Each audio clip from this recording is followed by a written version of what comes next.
जल शक्ति मंत्री स्वतंत्र देव सिंह अयोध्या पहुंचे, प्रदेश में चल रही परियोजनाओं का स्थलीय निरीक्षण किया। इस दौरान उन्होंने कहा कि यूपी में 1600 परियोजनाएं 8 वर्ष में हुई पूर्ण, 40,000 हेक्टेयर भूमि संरक्षित करते हुए सुरक्षित की गई है। बाढ़ पर 10,000 करोड़ के आसपास का आया है खर्च। केवल एक फसल में 50,000 करोड़ रुपए किसानों की जीविका की गई है सुरक्षित। वर्तमान में 334 परियोजनाएं उत्तर प्रदेश में रही है चल। परियोजनाओं को पूर्ण करने के लिए चुनौती, बाढ़ से पहले किसी भी परिस्थिति में पूर्ण करना होगा परियोजनाओं को। पिछले 8 वर्षों में बाढ़ में किसी प्रकार की नहीं हुई है जनहानि, न ही हुआ है काटान। 15 जून तक राज्य की सभी परियोजनाएं हो जाएंगी पूर्ण या खतरे के निशान से हो जाएंगे ऊपर।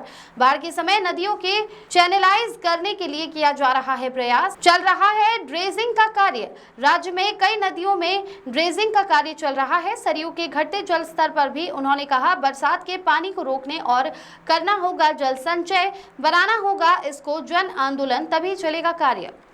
क्या तैयारियां हैं और क्या निर्देश दिए गए हैं आदि? उत्तर प्रदेश में लगभग 1600 के ऊपर परियोजनाएं पूर्ण हुई हैं पिछले 8 वर्षों में।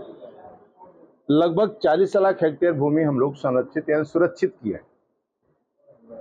जो खर्च आया बाढ़ों पर 1600 के ऊपर जितनी परियोजना हुई हैं लगभग 10,000 करोड़ के आसपास, और 40 लाख हेक्टेयर भूमि संरक्षित होने का मतलब 1 हेक्टेयर में 2.5 एकड़ के आसपास होता है, और 1 एकड़ में उत्पादन लगभग 50,000 के आसपास से रुपया होता होगा। तो लगभग हम लोगों ने 50,000 करोड़ रुपया किसानों के जेब का सुरक्षित किए हैं, जो एक फसल का केवल जो रबी के फसल में उठा सकता है।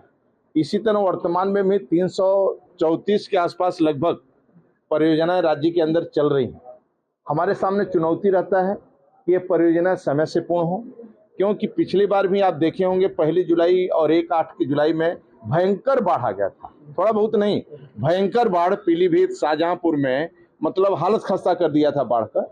और इस बार जो बाढ़ आया और कठिन जब हुआ बाढ़, जब गंगा जी का और सरयू का एक साथ बाढ़ आ गया, जो बलिया में दोनों एक साथ अटक के, जब गंगा जी का बाढ़ आता है निकल जाता है, बाद में सरयू और घाघरा का बाढ़ आता है तो कंट्रोल हो जाता है, लेकिन दोनों एक साथ पानी पहुंचने के कारण पानी बैक करता है, जिसके कारण कंट्रोल करना हम सबके सामने